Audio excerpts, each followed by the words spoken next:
Hi there, I wanted to start today by showing you a clip that went viral on social media of Wes Streeting speaking at the Future of Britain conference. The tough messages I delivered in opposition are not going to change now we're in government. It also means ending the begging bowl culture, where the only interaction the Treasury has with the Department for Health and Social Care is we need more money for X, Y and Z. The starting point has got to be we will help you achieve your mission for growth and improve the prosperity and lives of everyone in this country by making sure that we are with you lockstep in driving growth. That is a big shift in mindset and focus and activity, and that's going to be at the heart of our thinking about how we build a health and social care system fit for the 21st century. I think there's three things to say about that clip. First of all, I just want to set it in a bit of context to try and explain what Wes Streeting was saying about the link between health and economic growth. I think Wes is right about this, that we are living in a time post-COVID where lots of people are suffering with their health, partly because of NHS backlogs, of course, and that's having an effect on the broader economy. So there is this link between the health of the nation and the economy, and it's good to see a health secretary talking about public health in this way.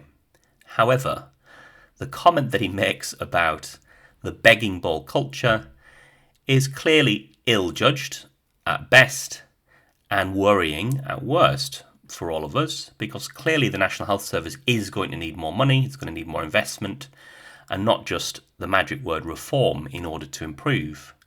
And I think this says something about Wes.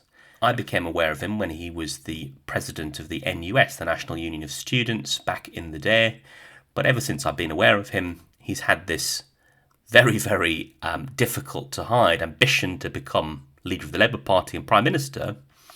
And one of the things I think this comment shows is that he's overrated by the media. It's clearly a very foolish thing to say.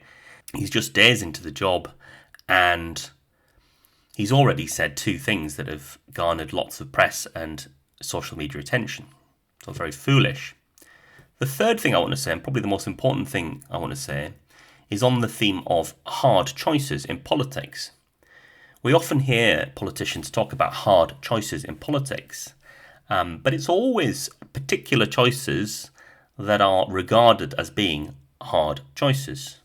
It's always choices, frankly, that affect the rest of us, like cuts to health. These are the hard choices of politics. And I just want to contrast this with a clip from Politics Live talking about defence spending today. It's Wednesday, it's 12:15 and we're live in Westminster. Keir Starmer arrives in Washington for a NATO summit with a cast-iron promise to raise defence spending. What we spend that money on, though, is really important, how we spend it. That's why the Strategic Defence Review that will be announced next week will look at those threats that we're facing and how we work with our allies. And in terms of the dangerous world that we are living in, just to take two theatres of war, whether it's Ukraine and Russia or the Middle East, shouldn't Labour just commit now to spending 2.5% of our national income on defence by 2030? Joe, let's be clear. In 2010, the last Labour government was spending 2.5% of GDP on defence. Since then, no Conservative government has spent that amount, right? We have now again committed to spending 2.5%. And before that, do you accept the criticism of hollowing out our defences? I was going to be very consensual and try and be collaborative and say that I was really pleased that John Healey's been chosen as Defence Secretary, because I couldn't have thought of a better person. And, you know, Labour were the party of NATO and they supported the independent nuclear deterrent before and they had sensible policies, and there was a bipartisan approach before the crazy Corbyn years. We are certainly at the end of the peace dividend. It is a really, really dangerous world out there. And if Putin wins in Ukraine, it won't be Ukraine as the last place he goes to. This is going to get worse and worse and worse. And we really do, I think, have to spend a lot more on defence, and we have to do it quite quickly. Right, but what's got to give? Because, again, when you look at that, does that mean health spending has to come down? I think Labour constricted itself really, really tightly during the election campaign on borrowing and tax, and they pretended to the rest of us you could get everything you wanted. You get great big new shiny hospitals and fantastic public services and rebuild our defences with no extra tax and no extra borrowing. And an awful lot of clever people at the time didn't buy it, and I didn't buy it. I'm not particularly clever, but I think a lot of voters didn't. And that chicken is coming home to roost rather loudly. Barry? Now, I didn't show you the entire panel there, but every single one of them agreed that defence spending would need to rise to 2.5% of GDP. Now, I personally disagree with that, and I'm going to get into that in a second, but isn't it interesting how the media framing around these sorts of issues, about issues of national defence, is so much different from things like health? It's never framed as a hard choice to have to increase defence spending. It's seen as a necessity, and there's a massive media consensus around increasing defence spending, and it's all framed around this idea that we're living in a much more unstable world, which of course we are. But the argument against it, increasing defence spending, is never put. And so I want to put that argument now. And the argument goes something like this. Well, first of all, 2% is the NATO target amount, and we're on that amount at the moment. So we're doing our fair share in the world. But I think the most important thing to say is that Britain, firstly, needs to understand that its place in the world has diminished since 1945. And this is something that British politicians have never been honest about with the public. The fundamental story post Second World War, and maybe going back a bit further, is Britain in decline as a global power prior to World War One, and now really we're not in the same ballpark as countries like the United States, Germany, even France, even, especially since we've left the European Union. Our place in the world has diminished, although we're still, of course, a permanent member of the Security Council and all of that, and have one of the largest militaries in the world despite all of that.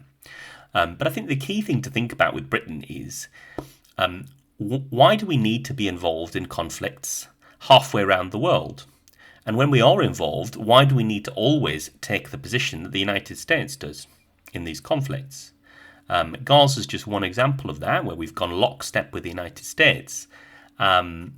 But another one is the rise of China. We're getting into serious discussions, really, about the threat posed by China, and of course the prospect that the Chinese government might invade Taiwan at some point in the future. Now, that might well happen, but we need to start asking ourselves serious questions about whether we want to start World War III over the prospect of China invading Taiwan. Now, my view is we don't want to start World War III.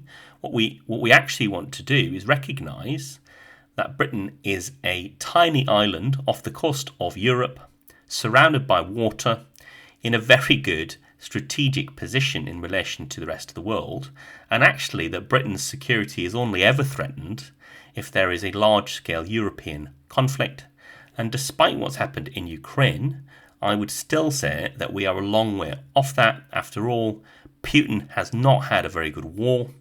NATO have united against him. The Ukrainians have put up a much bigger challenge than Putin was suggesting. And so I think Putin's hands have been burnt really by this conflict.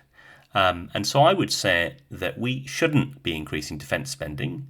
We should be really calm and rational and recognise Britain's position in the world. But I guess my fundamental point is we need to spend more money on other things. This is a point that Diane Abbott made on her Twitter.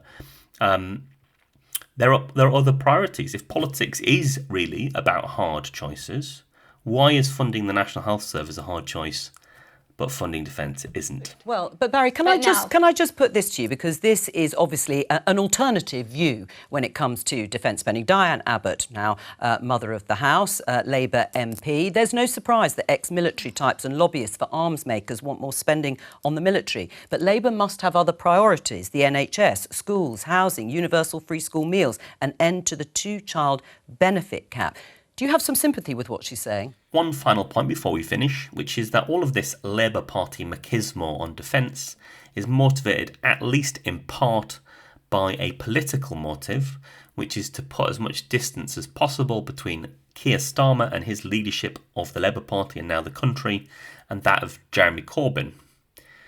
And there's something fundamentally a bit wrong about that. To be making priorities about big questions that concern all of us on the basis of political considerations is just wrong.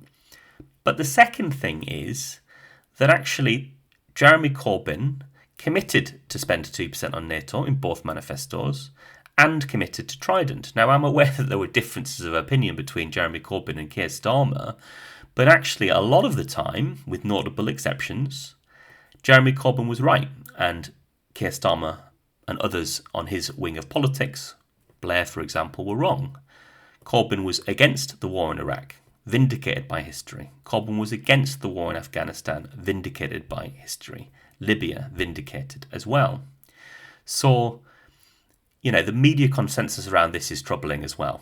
That Jeremy Corbyn's form of politics can just be dismissed, and you can have a whole panel of people on the BBC saying, let's increase defence spending, let's ignore reasonable people who want to live in a peaceful world.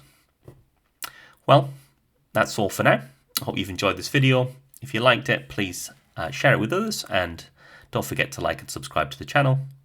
Goodbye for now, and best wishes.